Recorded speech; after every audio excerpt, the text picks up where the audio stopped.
We're rolling, Pika. That's right. We make a comic book show allegedly every day, 3 p.m. U.S. Eastern daily. And welcome to the Sunday new release roundup here at the Comics Coffee Table. Thank you so very much for tuning in today. We are the geeky chill stream you've been looking for. Seriously, we like to hang out. We need to talk about our hobby, something spiritual and moving and meaningful. And it's the great medium known as comic books, where you have an unlimited special effects budget, unlimited scope. It's perhaps one of the finest and best fictional or even non-fictional storytelling type mediums out there. The illustrated sequential panel with dialogue and narrative caption, moving along, sequential storytelling, keeping you in anticipation for the next episode. I'm serious about comics. I love them. I really do. And this is the Comics Coffee Table. The coffee table was always where my friends and I would congregate to hang out and shoot the breeze and turn each other on to cool stuff. At the coffee table of ours in the past, there was always a stack of books. There was books everywhere, man. I swear. An overflowing ashtray, empty drinks, maybe of there were coffee in the mornings. There were coffees in the morning, and then there were more alcoholic drinks later on at night on our free time, hanging out, friends. There was always a stack of books. There was always a stack of movies. There was always a stack of music. There was always a stack of video games, and there was always a stack of comic books.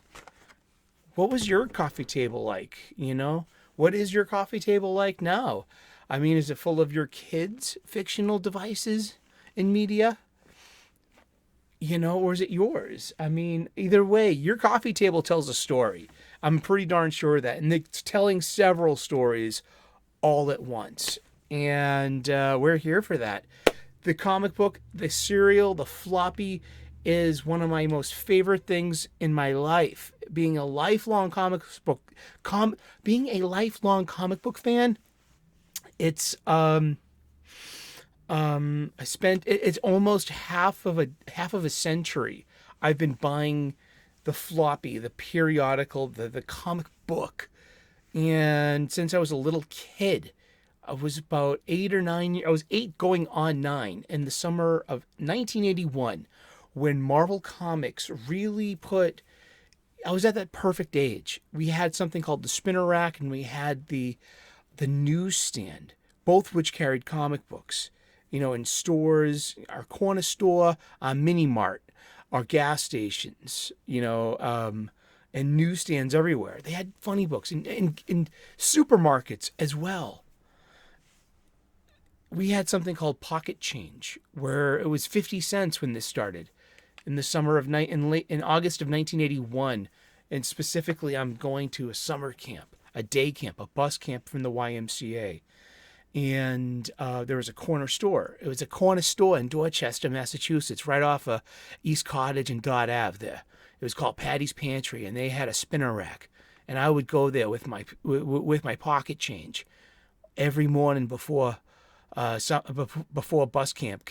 And peanut butter and jelly and cheese sandwiches in the box lunch, and a juice box, and a snack. But it was really nice and safe too. It was a good place for an urban kid and your parent, your mom can be like, hey, the kid's doing something this summer. That goes a long way, And this corner store, the Patty's Pantry, formerly the Creamery, and it's something else now, but it's still open. And that's where, and the Mighty Midget Market out there on Bowden Street, out there in St. Peter's Parish in Dorchester, Massachusetts, on the foot of Mount Ida Road, where I grew up at my grandparents' place, at my Irish grandparents' house in Dorchester, Massachusetts.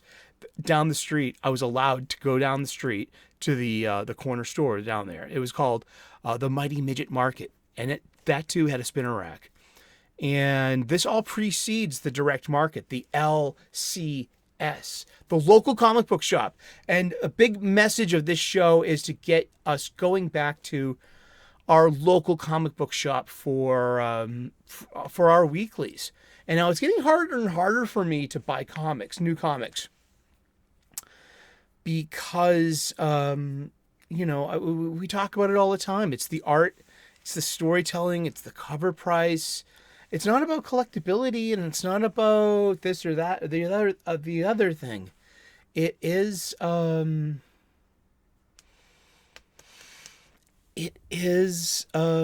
about the quality of of what's being offered. Yeah, and I don't want to buy it anymore. But I am reading lots of new releases too. I have a buddy who shares with me their digital stash, and so this week alone we read 27 new comic books from Marvel and DC. Things we would never read, by authors we would never read because because of the great culture war on social media, and or other things, I would never have read some of these comic books. And I'm very glad for this experience, because although it might be on the high seas, I'm reading lots of different comic books, and I can fairly judge. Like, who are you to tell me what to think about comic books? I'm not telling you what to think about comic books. I am a lifelong comic book fan, especially of the big two, Marvel and DC comics, these superhero mythologies, this ongoing story, the never-ending battle between good and evil. That is what we're tuned into, and people keep tuning into it too, and we tune out occasionally too, but more than likely I'm tuned in, and I'm not tuning out. I'm just getting pickier and pickier what I spend my money on. And I will always be a comic book fan. Perhaps my joy lies in back issues and just replacing what I've lost in the past.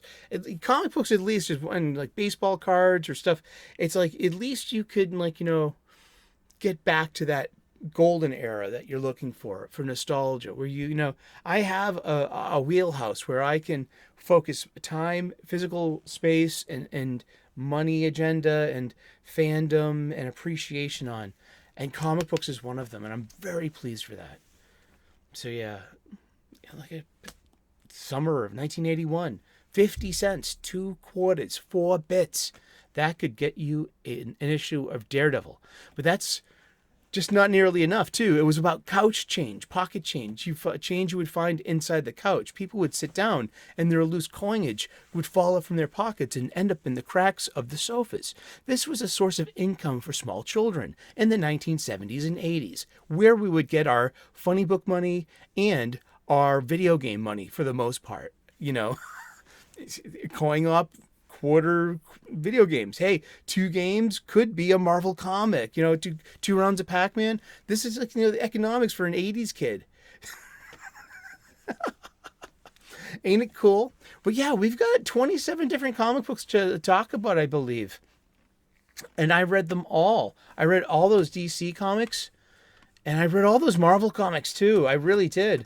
And there was a couple that I really liked, a couple that I really, I don't have to hate them, and I don't have to talk about outrage. I can just be just like, man, I don't think that one was quite made for me. Okay, I'm going to agree to that. Not every comic book has to be made for me. It could be made for someone else, and they're really catering to those tastes. I can see that. So there are a few offerings out there that are really nailing it with me. We're going to talk about them all. But I just want to say for the record as well, we usually say, what's in the bag? We don't have that today, really. I did go to my LCS. I am fulfilling of what we're doing on the show. It's like I bought more boxes. I got 2 more short boxes because we need them. We're in the end game of the long box, migration. And there's plenty of things to rebag and reboard. If they even get there too, because with dollar bins, and you just know what's is it worth, the literal cost of switching this out, or can I just get You know, am I just going to get rid of it one day? Is it fine just the way it is? These are the questions of being a comic book fan. An aficionado, one could say. And I'm here for that. I love getting bags and boards and boxes. I get all my supplies at my LCS, at my local comic book shop. They need our patronage more than the big box stores and more than the online supply chain.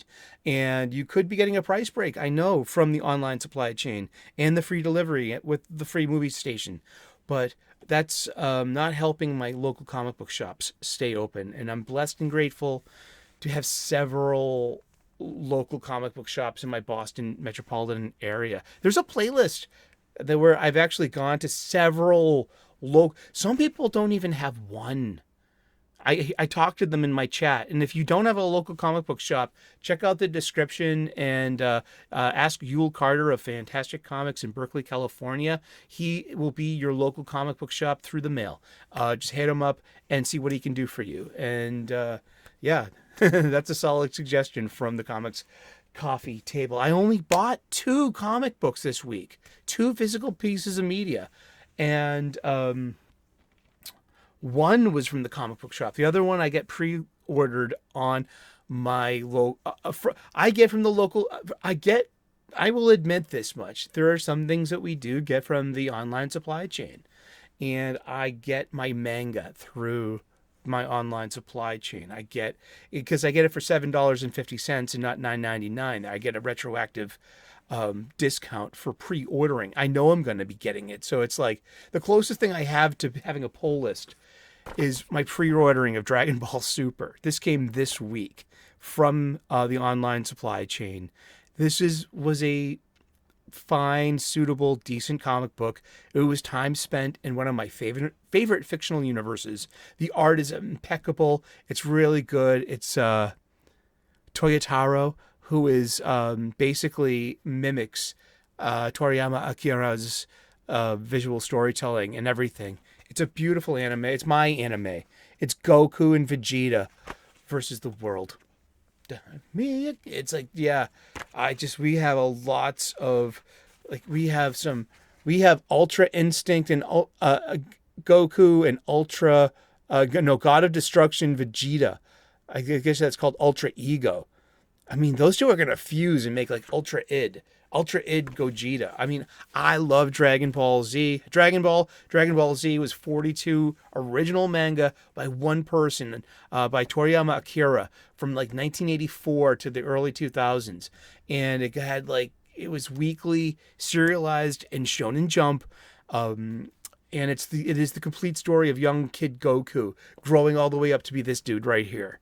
And this is story by Toriyama. He's old now. He can't draw the way he used to, but he's got an artist. He hired this dude, and it's pitch perfect, and it fits with my pre-existing 42 manga. If I had them all, I've had most of them in this life. Yeah, I just currently don't have a Dragon Ball of 42 manga Dunkaban collection right now. I'm between them, but I do have every issue of Dragon Ball Super. All the spines align to make a great kind of like triptych kind of banner. It's cool. I have them, and it's sometimes I really cringe at this because it's not like the last one. 18 was not my favorite. It was far from it. It was probably my least favorite. But this one kind of just brought it back because it's more focused on Goku and Vegeta fighting, that's A story. So we've come back to the A story beats versus it's Goku and Vegeta versus the big bad. Again. Yes. So I enjoyed this. It was fun. It was good. I'm here for Vegeta's story beats. He's like the best character, and I'm not here for the revisionist history about Goku's father, Bardock. That is like, there should be 2 distinct Dragon Ball universes, in the age of multiverse. But, hey, we don't talk about manga a lot, and I never talk about Dragon Ball. I mean, this is probably the most I've talked about Dragon Ball. I'm a huge Dragon Ball fan. All right. This is great. I even like GT, and I had all 13 movies on VHS. and I was the only in the late '90s. I was like the only person that have that. It was great. I love Dragon Ball and Dragon Ball Z. It is my manga. It's up with Yamato and Macross Robotech stuff, and Shogun Warriors like the Getter Robos and UFO Grandizer, and that kind of fare. And Great Mazinga. I mean, there has always been anime and manga style stuff, and Dragon Ball Super. It's like I'm current. I've been current for years, a few years now. So I pre-ordered these, and this came this week. So this counts as a new release for me. Yes, totally. I read this. I was satisfied. I was happy. It's just manga. It's lines and like just pow and crack and wham. This is fun. Yeah, I get a kick out of it. And yeah, why not? Just like we'll show you. And Shazam #3 by Mark Waid and Dan Mora. It's not supposed to be weak sauce, but it's not supposed to be hot sauce either. It is mild sauce. This is mild sauce. This is a mild sauce comic book. Because I'm always talking about sauce. I'm a chef. And we do cooking videos here, so subscribe if you want. You can get great cooking hints here. I'm a professional chef. I love beautiful, nutritious, and delicious food, and I share these hacks with you. Subscribe, but yeah. So I talk about sauce a lot, and this is mild sauce, perfectly. Or like Whataburger spicy ketchup. You ever have that? That's some good stuff. Or like Taco Bell mild sauce. That's good stuff. I like McDonald's sweet and sour sauce to dip my fries in. That's an interesting experience, but a really good flavor combination. Sweet and salty and savory. I mean, it's got it going on. Try it. But it's got to be McDonald's McNugget sweet and sour sauce to dip your McDonald's fries into. You got to know. You got to be on brand, and you got to know what you're putting in your head, in your mind. So we have Dan Mora's really impeccable artwork. We have nothing but house ads, but still we got really good. Hey, look at this. This is 9 really good sequential panels. It's got all the stuff that is in a modern comic with modern coloring and modern lettering and the onomatopoeia. But I mean, with Dan Mora's pencils here, this line work, it's really, really good. And yeah, I might have put down World's Finest by the same creative team basically, but I'm still buying Shazam. I won't be buying Flash by Cy Spurrier. I will continue to buy Green Lantern by Jeremy Adams, and I need to give myself something to buy on that, from the shelves. I need to commit to a title, and I will. Maybe I can even start a poll list that way. Who knows? Maybe I know that's good for my comic book shop. And just, hey, my LCS, do you want me to come halfway? Do you? I know you're always talking about a poll list, but I just don't want to get locked into stuff, and I don't want to take chances on shitty shit. I have a good nose for this stuff. But yeah, Shazam. It's perfectly fine. It's full of talking dinosaurs and talking Tawny, and I love Mary Marvel, and it's all right. You know what I mean? And it's like Billy's powers are wonky. That means whenever he transforms into Captain Marvel and says that he's afraid to say his magic word, and because when he's Captain Marvel, he's being possessed by a malevolent influence, that he's doing things he would usually never did, and says things that he usually never would have said. So he's obviously being controlled by an external source, but he's doubting his powers. He's doubting himself. It's only issue 3, and it's going to be fine. But we got Gorilla City stuff. So you got talking gorillas, you got talking dinosaurs, you got talking Tawny, who's an anthropomorphic, tiger, humanoid. And he's part of the Shazam Shazamily. They call it now. Welcome to the Shazamily. Because, yeah, that is actually used. I'm not making this up. Mark Waid did. Meanwhile, at the Shazamily home. But look at those cross hatchings on that art. That's really cool. I mean, that's Talking Tawny. Yeah, we're just talking about him. Look, he wears pants. Yeah, and the dinosaur wants to talk to Billy. But look at this. There's going to be a Raphael Grandpa Black Label Batman that I'm so into, but there's going to be a Paul Pope variant cover. I'm going to look for that. Now, there's a Frank Miller variant cover. It was actually, it's between, if you read this correctly, it's between commas and using an ampersand. So it's Frank Miller and Jock on the same cover. That's how I'm reading that. But there's a Paul Pope. I'm in for the Paul Pope cover. I will be. I would be completely down for that as a comic book fan, just to let you know. That's where I stand. I love Paul Pope. Oh gosh, there was an issue. It was called Solo. Was that it? It was a DC anthology series that was just about creator, and they just had this absolute wild hand into the stories told. Maybe, and there's a Paul Pope issue, and it's amazing. And just Paul Pope is. So you go look him up. That's a comic artist, comics artist. Paul Pope is one of them. Pope, not Hope. Paul. Paulpope. And thank goodness for the plosive splatter guard on my microphone. Yeah, I was showing the microphone a little today. I thought that was, makes me a real big time YouTuber if you got to show the microphone. And my microphone looks cool. I got the proper pinnage. I do believe so. I actually designed this pin. This is, a Hard Rock. I worked at the Hard Rock Cafe for 8 years. That was fun. It was a great experience. Man, yeah.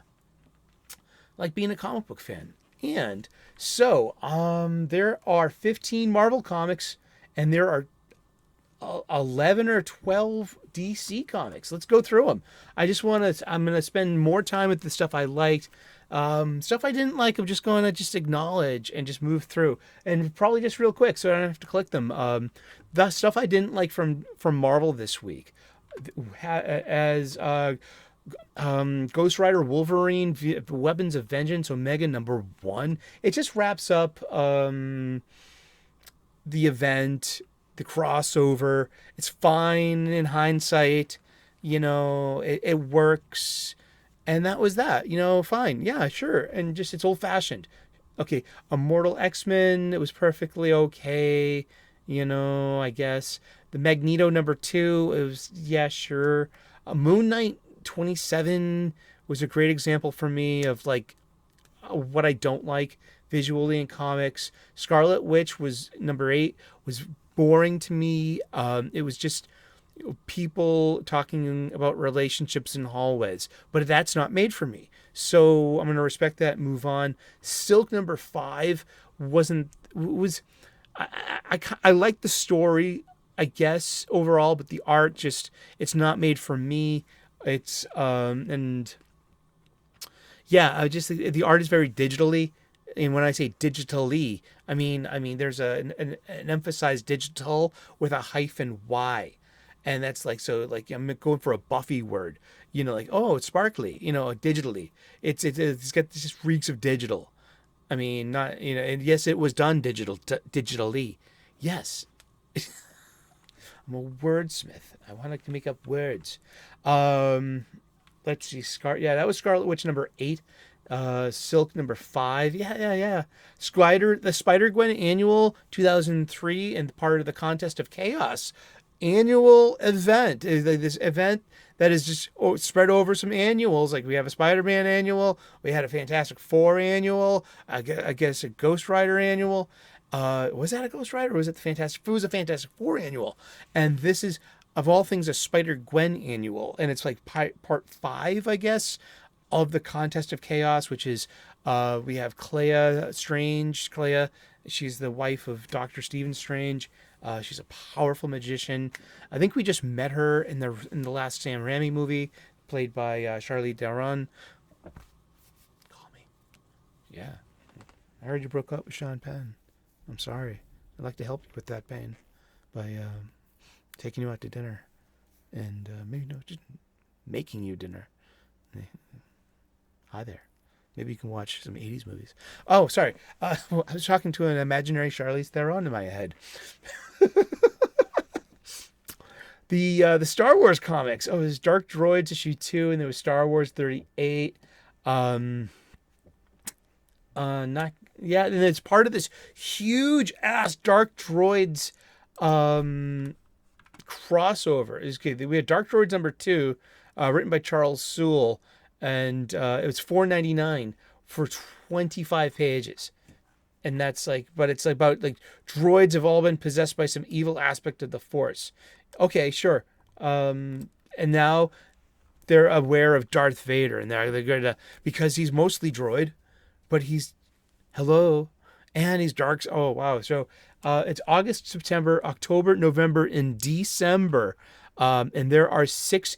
August had 5 issues, and every month, September, October, November, December have 6 issues each, and that's 24, and that's 29 issues. Floppies over 5 months. You get 6 issues a month. To say Star Wars, D Squad, Bounty Hunters, Darth Vader, Dr. Aphra, and the Dark Droids main title. And wow. And that's not to mention all the other Star Wars like one-shot ongoings. Like there's a Yoda title that's going on. There's the Mandalorian season 2. There's I know there's 2 on there's at least 1 on Dark Horse, right? The Hyperspace Tales. And so there's a lot of Star Wars, and there's High Republic comics as well. Is that still going on? I don't know. I'm kind of like, I'm a bemused older Star Wars fan now. I can only look at it and just be like, okay, that's how you're playing today, kids.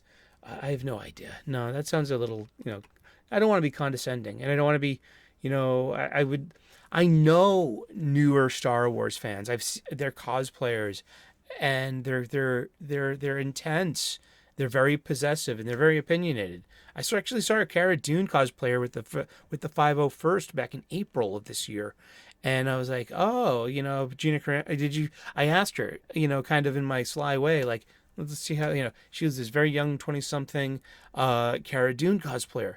And so I asked her, so did you get your picture with Gina last August at the Fan Expo? And she's like, well, I'm a Cara Dune fan, but I'm not a Gina Carano fan. So there we go. I know exactly what to expect with this individual. But it's like, it's good to gauge that these are the fans. I mean, this is like, I'm just one generation, and, of this Star Wars fandom, and it's gone to a different place with Disney, and especially with the Marvel comics. So, yeah. Thank you. Sorry. X-Men 26 was decent. It's written by Jerry Duggan. It's part 1 of the wedding of Mr. and Mrs. Emma Frost. That's Tony Stark and Emma Frost are getting married for kind of like political reasons and maybe a little lust. Hey, they're hot people. So it's you're married. Yeah, have a wedding night. Go for it, man. There's the Silver Surfer Rebirth Legacy #1. It's written by Ron Mars, who I never had a problem with, and I like his Green Lantern, and I like him overall.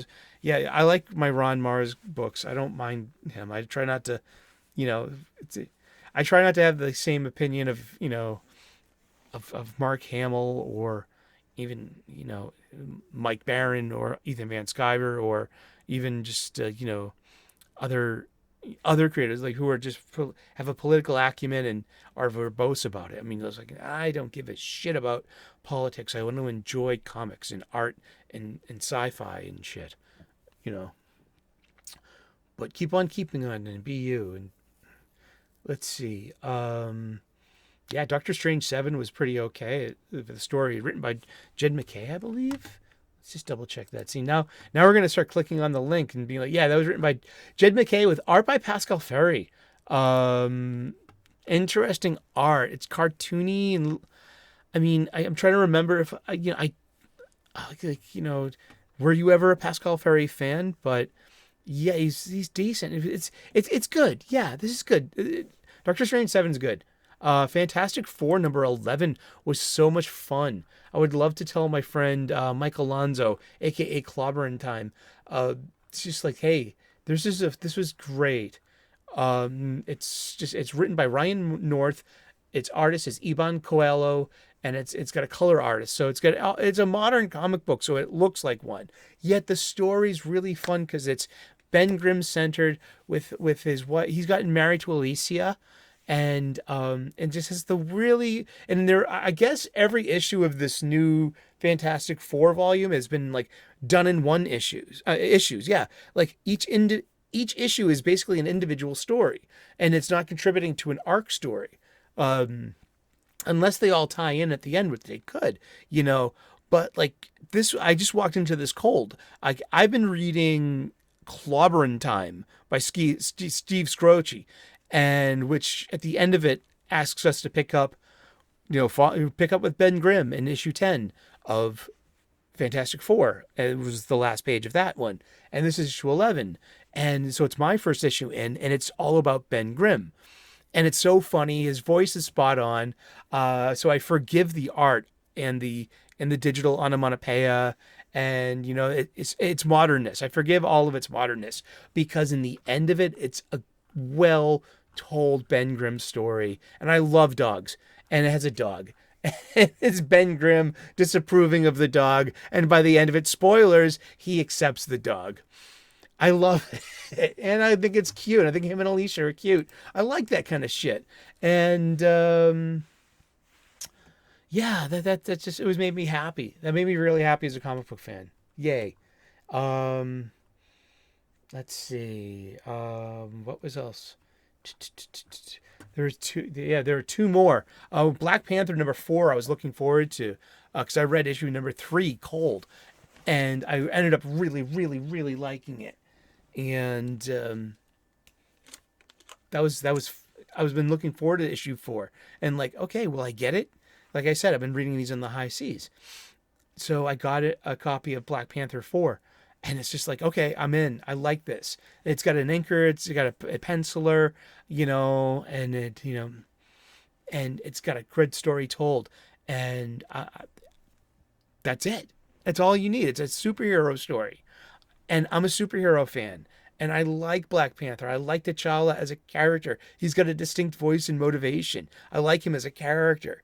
And this is an interesting, so I'm coming into this cold. I have no idea what's going on, but it's really easy to get into. And that makes it penetrable. That makes it, it has got permeability. You can bond with it on a chemical level. Huzzah. And my pick for Marvel of the Week is Amazing Spider-Man number 33 by Zeb Wells and Patrick Gleason, which is a direct rip-off and send-up. Hold on. I got to go get them. Okay, great. We've seen these before, yeah, because we are we have reboarding, rebagging, and reboxing my entire comic book collection. And I'm also buying my supplies at my local comic book shop. I said that earlier, but I can't stress that enough. Buy your supplies at your local comic book shop, please. Your bags, your boards, and your boxes. I need them. Chances are you do too. All right. These are, these are all,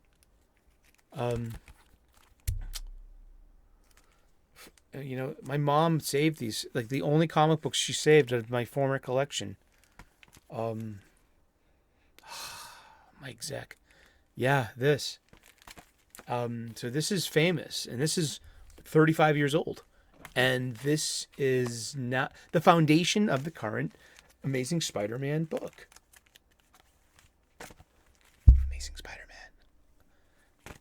And Craven is dead. We all know Craven dies in this. He self deletes in Fortnite. Yeah, and this is Craven Jr. So Craven, he's got the same kind of lowercase battling like narrative caption in small in lowercase, like, which isn't novel for Marvel anymore. It just is. I mean, back then using lowercase, it didn't meant something. What's the use of lowercase if you're not even differentiating of the Ultimate Universe? I don't get it. Yeah, and it's not for me. I don't have to get it. I don't have to struggle with it. But I don't have to struggle with Amazing Spider-Man number 33, which is where we last left off. Kraven the Hunter is banging the Goblin Queen. They're stooping. They're consummating their working relationship. At the end of a fortune cookie and bad. You know what I mean? I love Chinese food, and so what was meant for Norman Osborn to be re-imbued with the sins of the Green Goblin, through this magic spear that Kraven was about to jab Norman with, Peter jumps in the way, takes the blow, and as now given himself, it's like Dark Peter, okay? It's he's put on the black costume and now he's hunting Kraven. And it's got the same 2-layered narrative boxes in lower cases, and vermin's in it. It's just like it's meant to not parody, not pastiche, but to honor and respect this. And we always talk about retreads, and we always talk about these are boring things. I see this as a little different. Peter probably has a lot of pent up stuff, and now he's got no filter. I remember this. One of my favorite Superman moments is from Justice League Unlimited, the cartoon, the Bruce Timm cartoon, and it's the finale. And it's Superman versus Apocalypse, and Superman actually thanks him and says, "Thank you, Darkseid. I'm never really given a reason to cut loose and show my real power, my real strength. It's like, it's like walking around a world made of paper for me. But with you, and this time, just like that was. I know I'm paraphrasing, but so he's like he beats Kraven very easily because he's not holding back. With great power becomes great responsibility. I mean, imagine if,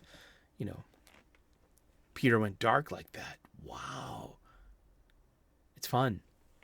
I like that. I approve because he's going to feel that Parker grief, and that something's going to happen at the resolution of this to bring Peter back. And, but the whole self-referential thing to Kraven's Last Hunt, I approve of. I like it. I'm interested. I love the black costume. You know what I mean? I was 14 when this came out. When I was buying this, I was 14 going on 15, and the black costume premiered when I was 11. So the black costume for me is it's peak Peter Parker. I'm liking this. I'm here for that. So yeah, I liked Amazing Spider-Man number 33. You heard it here. Yeah, the Patrick Gleason art is great. I love the black costume. I didn't mind anything about it because we can mind it if we wanted to. We could just be like, hey, blah blah, woof woof. I mean, I had all these problems with it, and you're probably right. But I need to let my guard down occasionally, and I need to embrace something that was meant to be made for me. Yeah, that's it. Yeah, thank you.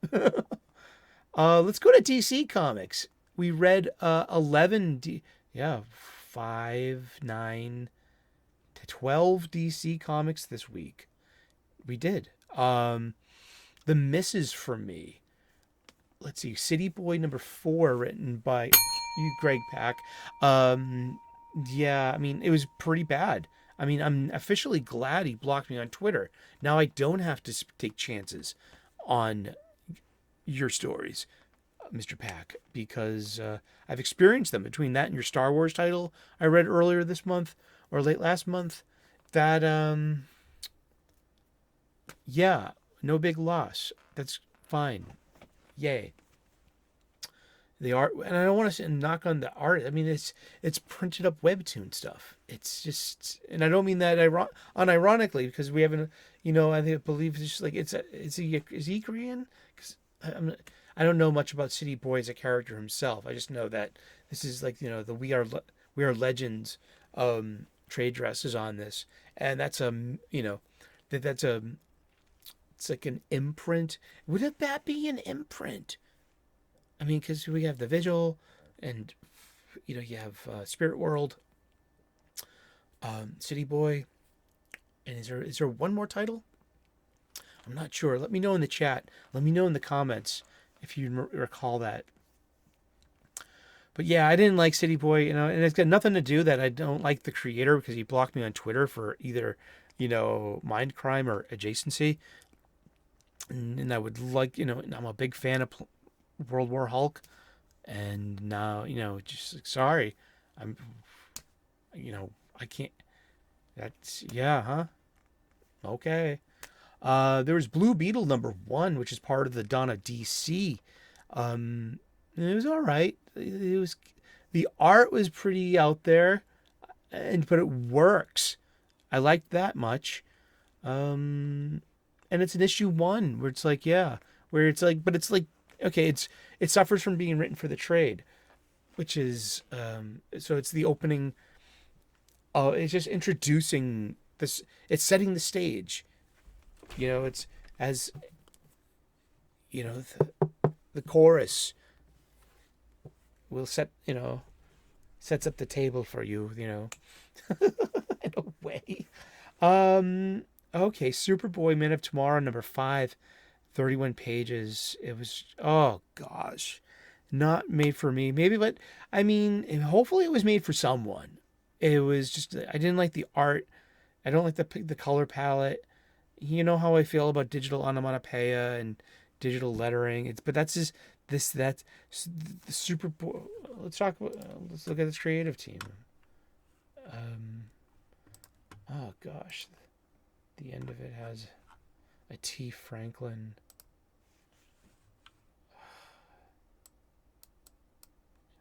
Where the heck did it go? Oh my gosh. I can't. I don't want to. Get off my screen. Help. Why won't you rewind? Why am I trapped here? Sorry, I was like looking at a T. Franklin comic book for like more than 30 seconds. She's got me blocked on Twitter too. That's wow, these weirdos. Judgmental people. Wow. I guess it just like engenders our own being judgmental. Hey, I block people on Twitter, but only for interpersonal, interactions. Let's see. There was Joker, The Man Who Stopped Laughing, number 10. I love Francesco Francavilla, but why do you always... First page, please. Yeah, Francavilla. Francavilla is amazing. We were talking about Afterlife with Archie the other day. Francesco Francavilla. I follow him on Twitter. I love his art. He did a lot of the Scott Snyder Batman when Dick Grayson was Batman, and it was Jock and Francesco Francavilla switched off art duties for that run called The Black Mirror, and it's so good. He's a really good artist. And so, but yeah, I think, and Francavilla does his own coloring too. So he's a complete package. So, and I know that this has been like, so it's written by Matthew Rosenberg, who I don't know enough about to have an opinion. So that's a good thing. But I think it goes right to art, and then it goes right to lettering. And then Ben Abernathy is the editor. So it's got very few filters. And, but I know Francavilla does his own coloring too. So he does his own line art, he does his own inking, and he does his own coloring. And he's just an amazing artist. Yes, he's one of my favorites. Let's see. More DC comics. Yeah, we only got... So I spent $21 at the LCS this week. I got one issue of, one physical copy of one comic book this week. But I got two short boxes. And so it came to like 20 and high change.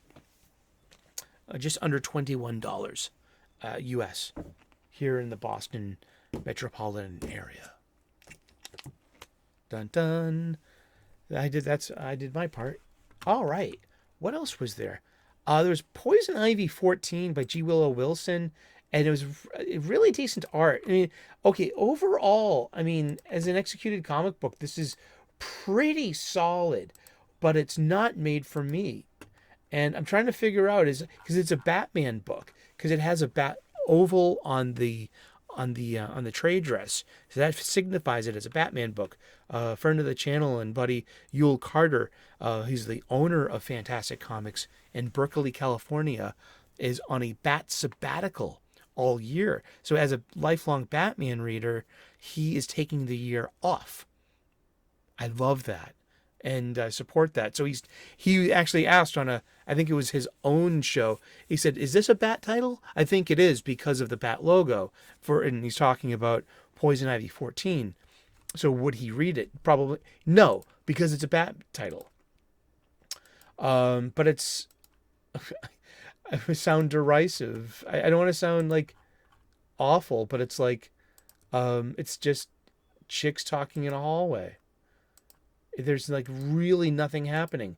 It's all bisexual lighting and chicks talking in hallways. By chicks, I mean women. I mean, and just it's this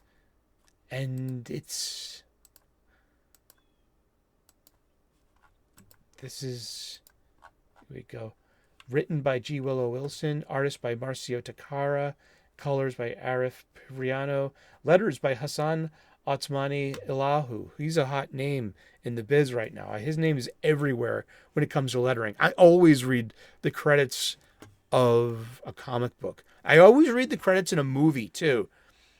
The music, I love the music. I love the ability to think about what you just watched. Also, it just like it thins out the line at the restroom. If you're able to wait until the end of the credits and then get up and go to the bathroom, chances are you're going to it's smooth sailing. That's just some wisdom, hard-earned wisdom in life. And it's the group editor is Ben Abernathy. So there we go. Let's see. Then there was DC Shazam. I didn't read that on the high seas. I waited till I got home and I read it because I paid for it. You damn right I did. I put this one down. It's Steelworks number 4, and I put it down at 1, at issue 1. But this issue had decent artwork, and I liked issue 4 here better than issue 1. Yeah, that's all I got to say. It's a decent superhero story, and that's fine. But it's written by Michael Dorn, TV's Michael Dorn of Star Trek: The Next Generation. He was Lieutenant Commander Worf, the Klingon security, chief of the USS Enterprise D. We know our Trek. Happy birthday, Trek. What else was out this week? That's Superboy stinker. Wow. Oh, it's everything I don't like in a comic book. And, the top 3. Okay, I'm going to give you a DC top 3. At number 3, here on the America's Top 40 here, is Fire and Ice, Welcome to Smallville, number 1. It it's I know I don't want to be called a bigot for saying something bigoted, but no, it's not being bigoted. I mean, it's the art's perfectly fine. It's very digitally, and it's script is by Joe Ernst-Starer. Its art is by Natia Bustos. Tamara Bonvillain is the colorist. Ariana Maher is the letterer. Andrea Shea is the editor, and Chris Conroy is the executive editor. There's a pretty good, actually, Terry Dodson and Rachel Dodson cover too, and it's Fire and Ice, Beatriz da Costa and Tora Olafsdottir, and they are from Fire is Brazilian, from Brazil, and has a fiery personality, and Ice is from Norway, and an ice goddess, and together they're Fire and Ice, and they've been together since the 80s, in my kind of like heyday of Justice League International, and the Bwahaha days of J.M. DeMatteis, Keith Giffen, and oh boy, it'll come back to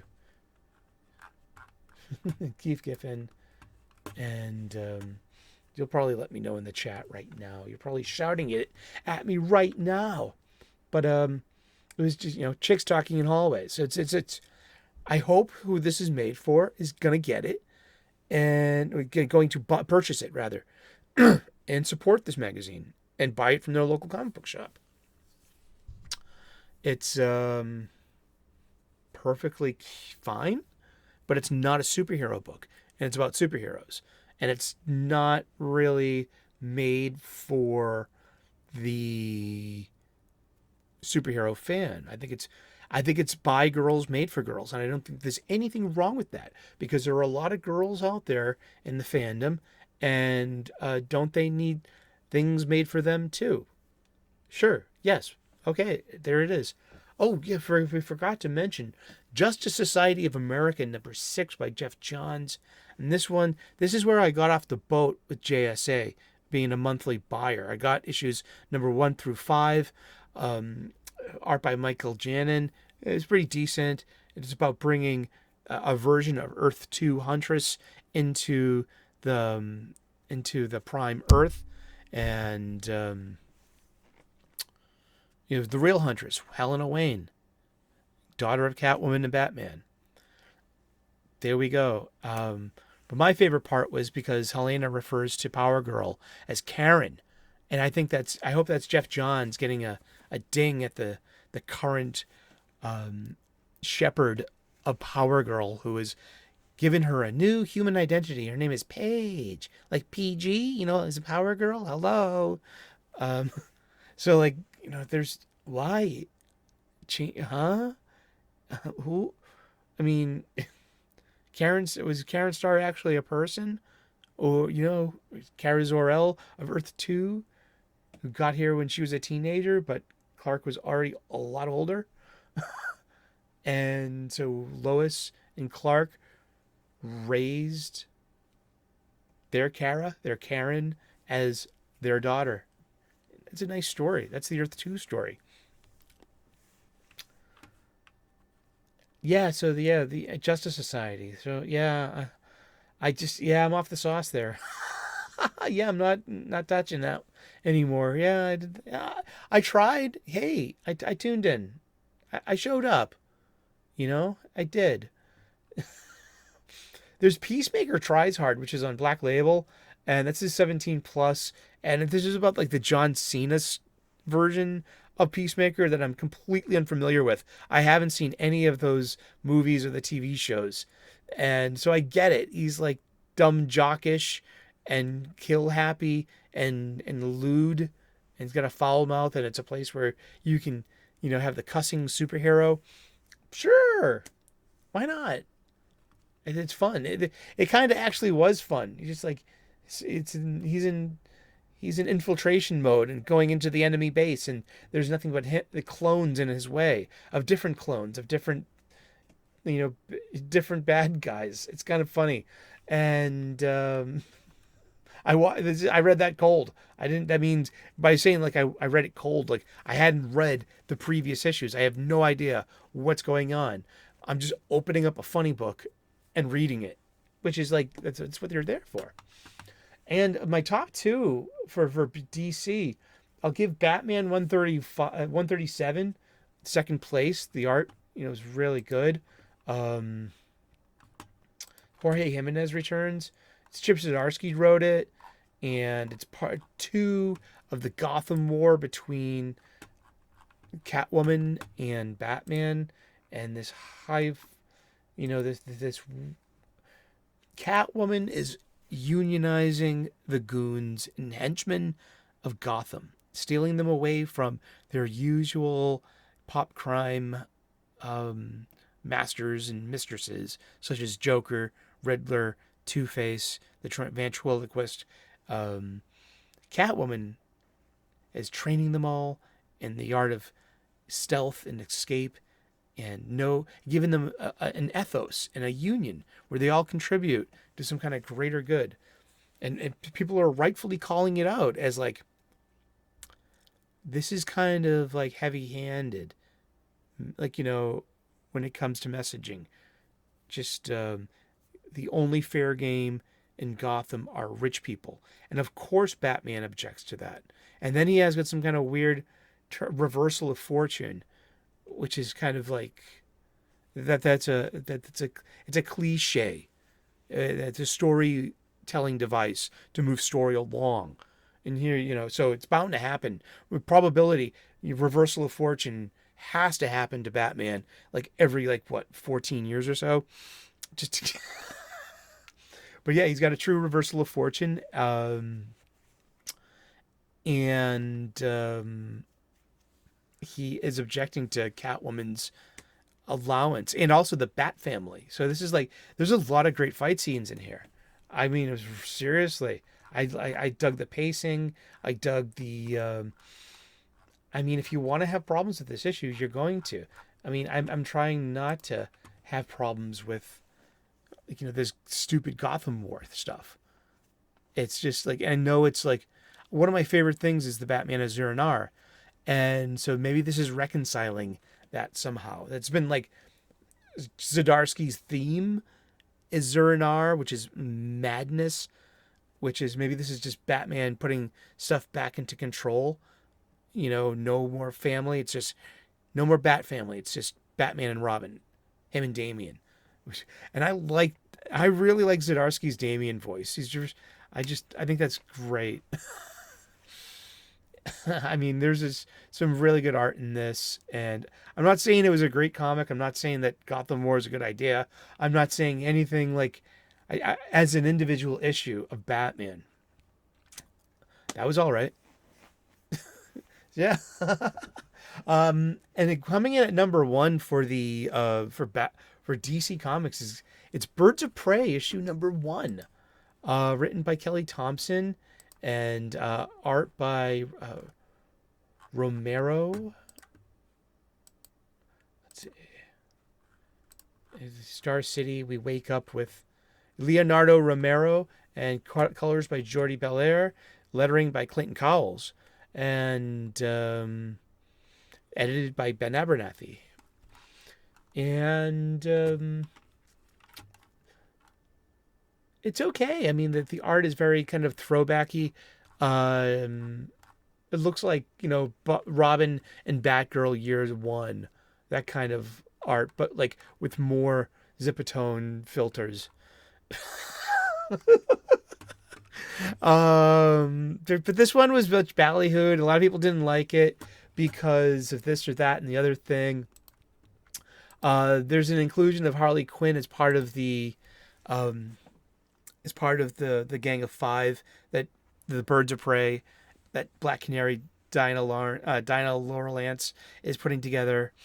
With Cassandra Cain, the Batgirl, Zealot from Wildstorm universe, Big Barda, one of my all-time favorites from Jack Kirby's Fourth World, and Harley Quinn as this 5-person strike team to go and do something that could be self-deletionist in Fortnite-ish way.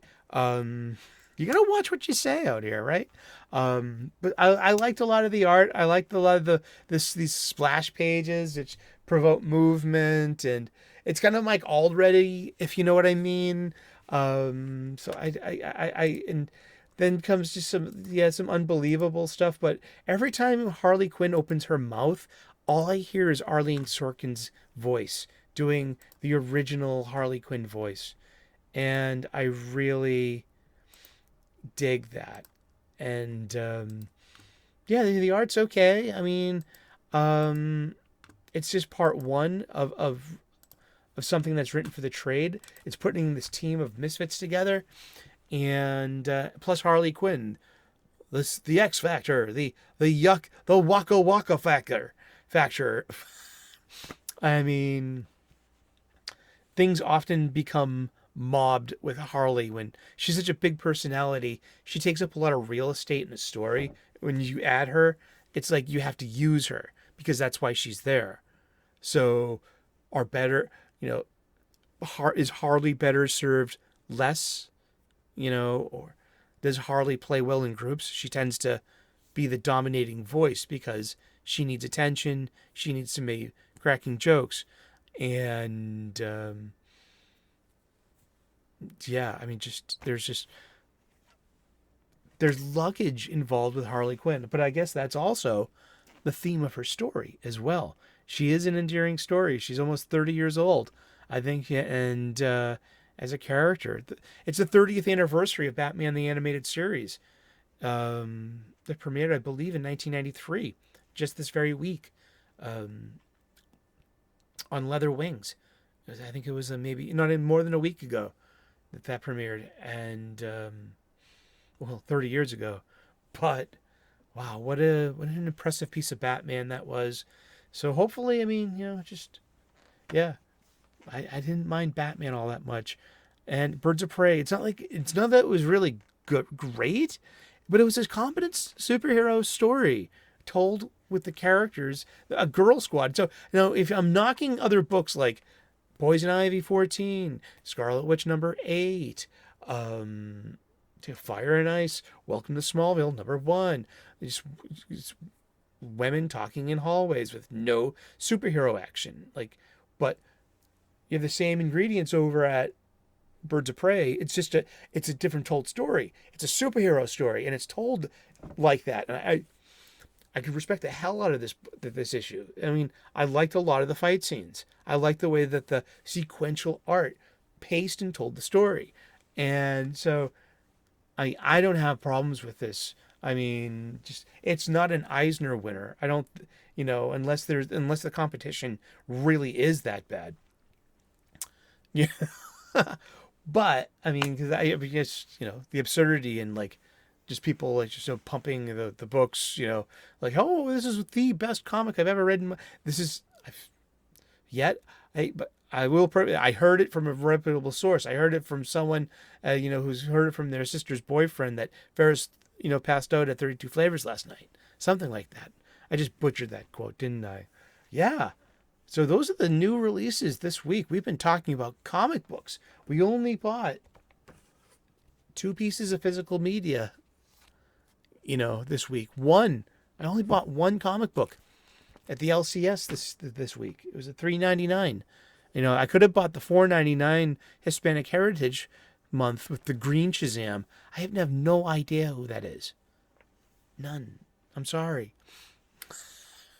They look like Power Rangers now. I mean, but there's always been a Shazam family. There were the Lieutenants Marvel. There was Uncle Dudley. There's Junior. There's Mary. There's Bunny, Hoppy, the Shazam, the Marvel Bunny. There's Talking Tawny. There's is there a cat? I'm not sure. There's a monkey. I'm pretty sure there's a monkey. I mean, Marvel. I mean, the Marvels have always had family. So Jeff Johns was doing, that was just modernity, and rightfully so too. I mean, and Let's introduce some representation and diversity with some art, with new characters, and include in a pre-existing story, and share the power too. And I've always thought that about Billy. He shared his power between Mary and Freddie. And why wouldn't he do it with his other, you know, his foster brothers and sisters? Interesting. To be fair, I only watched the first 10 minutes of the first Shazam movie.